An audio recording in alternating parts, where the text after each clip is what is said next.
This is a beautiful example of reverberation. I wasn't clapping for applause, I was clapping because we can hear the reverberation that is extreme in this room. One of the reasons for the reverberation being so extreme that you could hear earlier are the walls are parallel, but another phenomena which is to be avoided at all cost, the width of the room and the length of the room are roughly proportions of each other. The length of this wall is roughly twice the length of the end wall. We try to avoid this because effectively what we're establishing are room modes, but also we're getting a standing wave. A standing wave within a room accentuates the reverberation. Right now we've only got carpet on the floor. We have hard surfaces on the walls which are in parallel. The end wall is at right angle. The ceiling has no sound absorbing material whatsoever. It's gyprock, nothing to absorb the sound. The few bits of furniture here are all solid. Remember this. This is what we seek to avoid for obvious reasons. So we're in this room now, which has got hard walls, hard surfaces. A lot of sound has been reflected off these hard surfaces, concrete and such like surfaces. But the reality is, we want clarity of speech. We want to be able to be heard and understood. This is a video conferencing room. So therefore, in normal mode situations, these curtains are spread right around the room. We have a situation where we then have an air gap. This gets rid of the reflected sound. The other feature is we have carpet on the floor. We have cloth covered seats.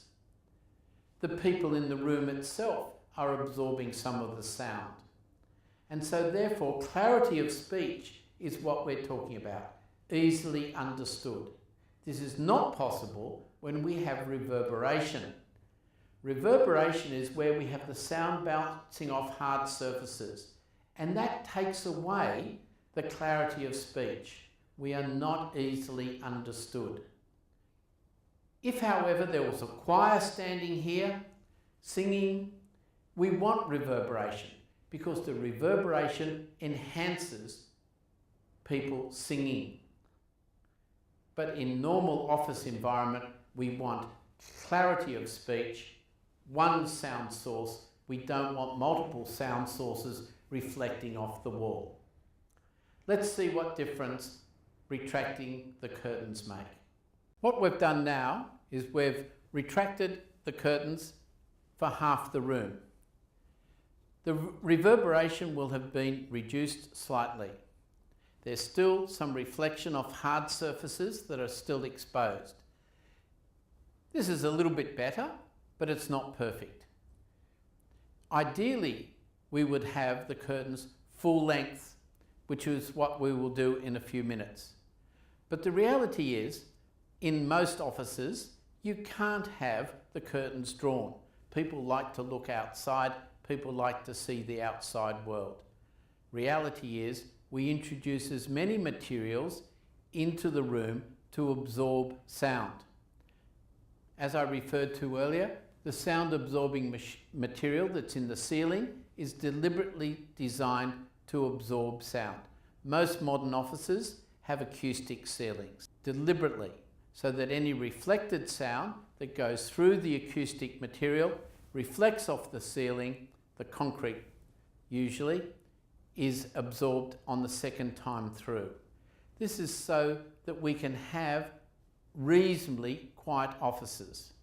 Most modern offices now have acoustic screens at various intervals around the office, deliberately to break up the sound so that it is manageable and acceptable. We don't particularly want to listen to somebody else's conversation on the phone. Sometimes it's hard to avoid. We now have moved the curtains so that they are fully extended right around the room. This is so that we can remove reverberation from the room. It's a bit claustrophobic, but we can understand that in this situation here of a conference room. The main thing that I want you to learn from this is that we try as best we can to create environments where if the spoken word is what is being conveyed, then it is coming from one source only. We don't want multiple reflections. This creates an echo effect. We call that reverberation.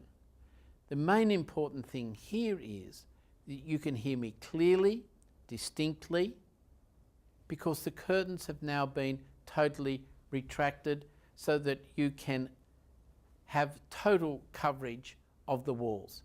Any sound that makes it through the curtain is then absorbed on the second time through.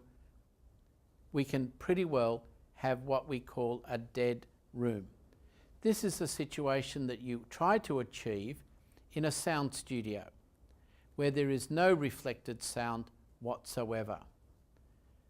A sound studio is an ideal place where the sound level of any outside noise is reduced to about 20 decibels. Right now in this room, the only sound that you can hear, other than my speech, is a little bit of the air conditioning. The decibel rating here would be about 30 decibels. That's a beautiful situation where you can carry on a conversation quite easily. Some of us have worked in industrial areas where the sound level is upwards of 60 or 70 decibels. Very hard to carry on a conversation that is understood easily. Sometimes we've had to shout in order to make ourselves heard to somebody who's only meters away. The reason for that is the background noise is removing the intelligibility of our speech. In an industrial environment, it's unavoidable. In this environment here, it would be totally unacceptable. No one would be able to understand us if we were in a video conferencing situation. This room, as I've pointed out, is ideally suited. It's been designed for clarity of speech, and the reflected sound is removed now by having the curtains fully extended.